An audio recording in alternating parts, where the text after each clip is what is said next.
I'm Brian Hutchinson. I'm here at Daisy Garden Centre in Kirkbymoorside.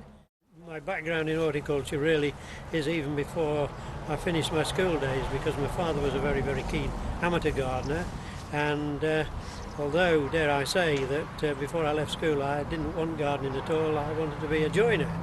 And even in those days I couldn't get a job, not near enough to home, so I took up gardening on a large estate in Derbyshire, Chatsworth, where I remained for quite a long time. And then eventually I spent 8 years in education at the College of Agriculture in Nottinghamshire, then came to Castle Howard in 73, and I retired from there 13 years ago. And since then people keep finding me jobs elsewhere. So you're retired, but here you are at Daisy Garden Centre. So what's your role here, really? Well, I'm here really, I help them to choose the plants. In fact, I think they did leave the choice of plants, an awful lot of the choice of plants, to me, which I enjoyed doing very much, because plants have really been my life, very much my life, rather than general gardening. So I found it very enjoyable. Last week was an extremely busy week, building up to the opening day. I've not been here until today this week, and we're now having to have another top-up of certain plants. Herbaceous plants, clematis have sold extremely well. Great. Alpines have sold extremely well, and so it's really going well. Again, the weather's encouraged people. Yeah. So from now on they need to be a little bit more wary of certain things, but it is still a good time to be planting herbaceous, shrubs, fruit trees, ornamental trees, particularly now there's ample moisture in the ground. And there is ample moisture in the ground now around here, which we didn't have a week ago. Yeah. So it's important to take advantage of that, which will save on the watering, and when people have done plantings, particularly shrubby things, out of containers, give them a mulch, because that will help to conserve moisture for many weeks to come, and maybe they won't perhaps need to do much more watering again, but it's mulching does help. So this Easter weekend is a good weekend to get out. Yes. Come to the garden centre, whether it's Daisy or one of the other garden centres, get some plants and get planting. Get planting, but plant well. Don't just dig a hole and put the plant in. Prepare well. You need, if the soil isn't in particularly good heart, and even if it is, it's advantageous to put in, say, an herbaceous plant out of a 1 litre pot, a double handful of planting compost or whole potting compost mixed in with the soil before you put the plant in, and that should get it off to a good start. And you were mentioning mulches as well. Have you got any particular tips on what kind of mulches? Well, mulching, is become extremely important from a water saving point of view, and it's also become one of the fashionable things in the past sort of, shall we say, 15-25 years. But mulching was something that was done years and years ago, but it's suddenly become fashionable again, I think because people got more keen on gardens. Now what you mulch with, there's an unbelievable amount of materials that you can use. Now you can buy mulching materials already in bags, which, dare I say, can be, if you're doing a lot of planting, a bit cost prohibitive. But even if you've stored leaves that you've raked up from your garden, or even made compost over the last few years and it's well rotted, anything like that is good for mulching. And if you put it in a shrub, spread of branches, which might be, say, 15 inches wide, 25 inches wide, just mulch to spread of branches, and that will do an awful lot of good in conserving moisture. And also, if we do get another extremely hot time, it helps to keep the temperature around the base of the plant at a more even temperature rather than running into extremes. And to keep the weeds down. And to keep the weeds down. It's an all-round winner. Does help. Yes. Yeah. Okay, so let's have a walk around then. You've got some tips for particular plantings. Or... Yeah. Well, the other thing is that I would like to say at this point in time, particularly in relation to soft fruit like gooseberries, blackcurrants, strawberries, that they're just beginning to come into flower now. Depending on your aspect, my garden at home faces slightly north, so nothing's opening up yet, but the flower buds are there waiting. Why I'm mentioning this, because it's still April, we can get frosts, be prepared, and if you think you're vulnerable, cover them with fleece. Don't cover them with polythene, because it'll freeze underneath polythene. Right. Cover with fleece, and put it on sort of early evening and take it off the following morning when the fear of frost has disappeared. And again, the fleece is something you can buy from any nursery. Oh, yeah, fleece is very general. I mean, going back into the old days before fleece was ever invented, you used to see in village gardens people would cover the gooseberry bushes and blackcurrant bushes up with old lace curtain. So they knew what they were doing in those days. Yeah, But of course the manufacturers have jumped on the bandwagon, and now you can buy it in the roll and in vast quantities. But it's a wonderful thing even for other plants in your garden to cover them up for a bit of general protection if the weather turns cold or you want to protect something that's newly planted. Okay. Any sowing now can take place. Again, do bear in mind the conditions of your soil, because for the simple reason we've had a lot of rain. If we keep getting cold nights, the soil is not going to warm back up again very, very quickly, because the wetter it is, the colder it remains. So peas and beans can be sown, that sort of thing, parsnips, broad beans I'm talking about, not French beans or runner beans. Right. They can be sown. Again, choose the day, choose the weather. Now, peas and beans are not a plant that requires nitrogen, because peas and beans produce their own nitrogen, and so really as a base fertilizer, a mixture of potash and phosphate is really all that's needed. I mean, you don't have to go to extremes to actually achieve that, but don't go throwing around large quantities of fish blood and bone for peas and beans, because it's more higher in nitrogen. Don't give them poultry pellets either, which are high in nitrogen, because they don't really require it. Right. Right. Potatoes, again, that's another thing that, again, a lot of people working by the calendar over the years say, Good Friday, it must get the potatoes in, which is a silly thing, because Good Friday varies from anything from the end of March through to almost beyond the middle of April some years. So This is why I say about the date on the calendar. Ignore the date on the calendar, bear in mind the soil conditions. But now it's all pretty cold at the moment. Make sure your potatoes are well sprutted. Don't say, I must get them in because I got them in this time last year. Wait. If they're well sprutted, get them well sprutted, and they'll. Now you're saying sprutted there. Other people call it chitty. Is that chitting, right? well, that is exactly the same thing. So yes. do you believe that makes a real difference? It does make a difference. It makes a difference, particularly for your earliest potatoes. Okay. Now it's not so important for the main crop and the later potatoes, because the ground's going to warm up sufficiently quickly later on than what it's going to do over the next week or two. But later on, you get into May, you get in the end of April, into May, they put them in, they'll come through the ground quite quickly anyway.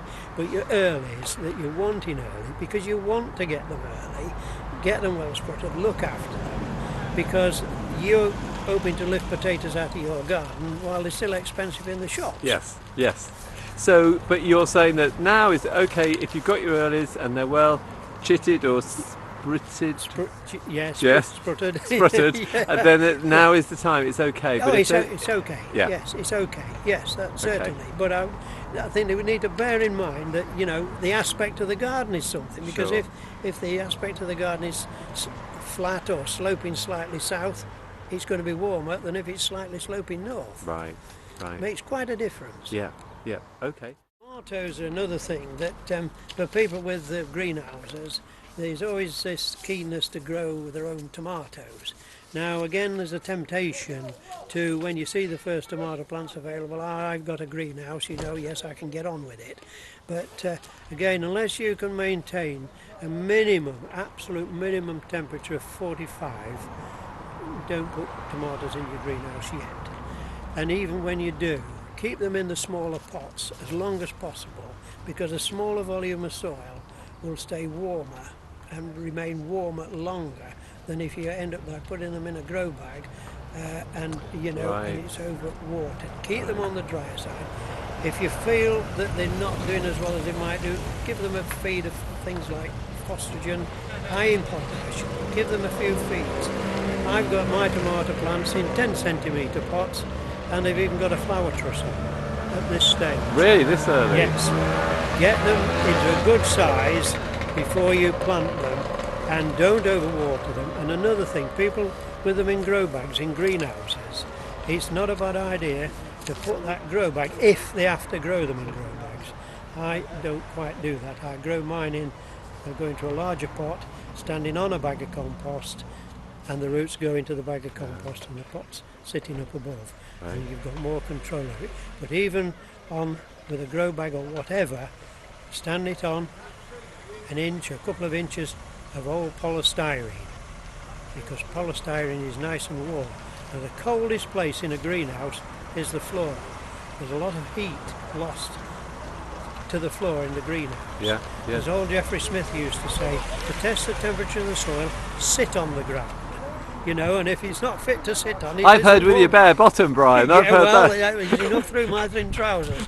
But, anyway, the thing is, yeah, it's like yourself. If you think about it, if you're sat in your house at night and your feet are cold, you feel cold all over. Absolutely. So if you can keep your feet warm, it feels completely different. And that would be another tip plants for cold frames as well. Stick a bit of polystyrene in the bottom. Polystyrene, I'm a great believer in the use of polystyrene. Yeah. Yes.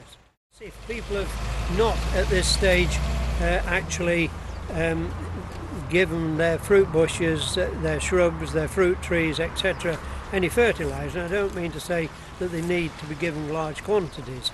If plants have been growing well in past seasons, maybe just a light dressing. Spread of branches is a bit the sort of criteria to be looking for. Don't throw it around, and don't just throw it at the base of the plant, because the active feeding roots are not at the base of the trunk.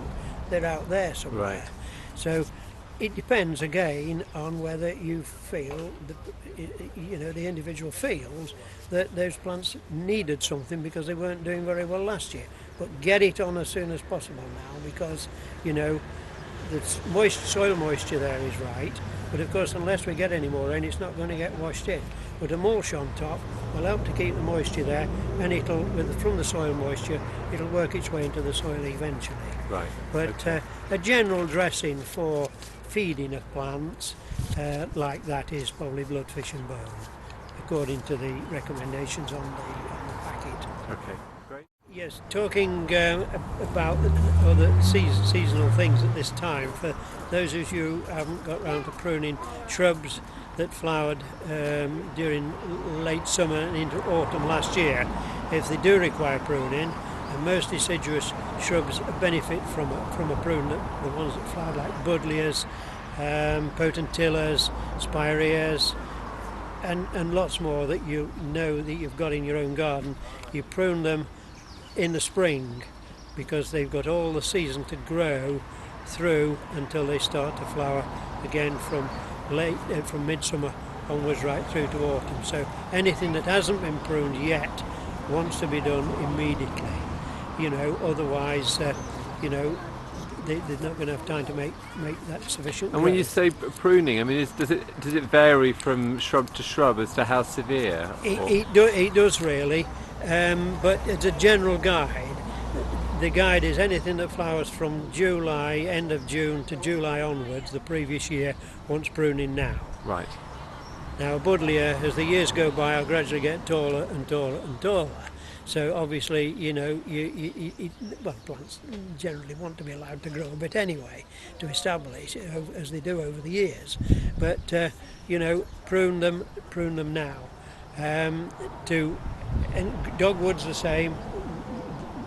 They want pruning because the pruning of dogwoods encourages stronger growth and better colour on the dogwood stems for the winter time. Right. Now, one cautionary note there about dogwoods: in the first year or two, don't prune them. Let them get established. And in particular, the mid-winter fire, don't prune it at all until it's got well established, because you will have a struggle to get it established at all. Midwinter fire, don't prune it at all. Right. Until it gets really established. Okay. So anything that flowered at the end of summer into autumn, prune now. This weekend, what's doing as soon as possible. Yes, clematis and other wall plants, other climbing plants, people do try to cover the walls in certain places, but it is important to choose the right climber for a wall, say you've got two windows that are close together, you don't really want to be planting a montana that's going to grow sort of 15 feet that way and 15 feet the other way, because you're everlastingly going to be cutting it away from the windows. So bear them sort of things into consideration. And there are clematis that are suitable for every aspect, north, south, east and west. So there's plenty of choice available. Now there's the ones that are coming into flower at the moment are alpinas and montanas.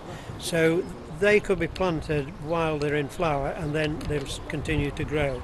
And in future years with those, the early flowers, if you feel they need controlling because they've got too big or for some other reason, you prune them immediately after they've finished flowering. The large flowered hybrids, some flower early and they only need to be trimmed. But usually if you keep the coloured label that's on the plant that you buy, there's sufficient information on that. Now large flowered hybrids that flower from July onwards can be cut down to ground level, 6 or 8 inches from ground level, or even virtually down to ground level. Now? Yes, now, because they've got time to grow up. You could do that up, if it doesn't get done or it's got forgotten, it could be done any time up to the end of April, but not after that, because it needs time to grow to produce flowers at the end of summertime. And then you do that every year with the late summer flowering large flowered hybrids. And also the viticellas, which flower later. Now the advantage of the viticellas is that like Clematis montanas, they're not so vulnerable to Clematis wilt. And this is a problem with some of the larger flowered hybrids. They are rather prone to it. It doesn't mean to say you shouldn't plant them, and some people find that they even grow out of Clematis wilt. And when you plant Clematis, plant them deep. They need to be, that root ball of soil needs to be 4 or 5 inches lower than your finished ground level. And one of the reasons for that is, particularly in the case of the ones that are likely to attract Clematis wilt, is that yes, if it does die back from Clematis wilt, you can cut it off from ground level and the chances are that it'll come up out of the ground again. Right. So it doesn't mean to say if it dies back or it goes off with Clematis wilt that you've got to dig it up and go and plant another one. Give it a chance, wait till later this year or into next year, and it should come back again. And again, plenty of compost when planting. Well, yes, again, it's like planting fruit trees and herbaceous plants or anything. Incorporate compost. If you've got garden compost with a sprinkling of bloodfish and mold mixed up with it, right, or even planting compost that you can buy in bags, and it'll give you some idea, you know, like a double anthill to an herbaceous plant or a spadeful to a shrub or something like that, you know, mixed in with your already existing soil if it's any good. But I mean, again, the other thing to bear in mind is regards planting some bigger things. You know, just because I say mix some reasonable compost with your already existing soil, if it's horrible wet clay and poorly drained, you've got a problem. Yeah. So, you know, there's so many things to take into consideration. Right. But a clay soil, if you can work it and look after it properly, a clay soil is a very good soil. Particularly if it's dry. Particularly if it's dry. Yeah. But the thing about clay, if you dig a hole in clay soil, it can act as a catch pit for water. So again, you need to make sure that the bottom is well broken up and a bit of drainage pyramid put in. But I don't think many people have this really terrible yellow clay, not in abundance. But bear it in mind, it's worth bearing in mind. Okay. For the initial layout, because the trouble that you go to at this stage of planting is, you know, the advantage is repaid in the next umpteen years. But if you don't plant well, that plant is struggling from day one, and you know, you wonder why it won't grow, and it's your own fault because you haven't prepared thoroughly. Well, that's the message of today, really, the isn't it? message is today, prepare yeah, thoroughly, is prepare well. and work with the weather, not with the calendar. Fantastic. Thanks so much, Brian. We'll see you next month for some more tips. Right.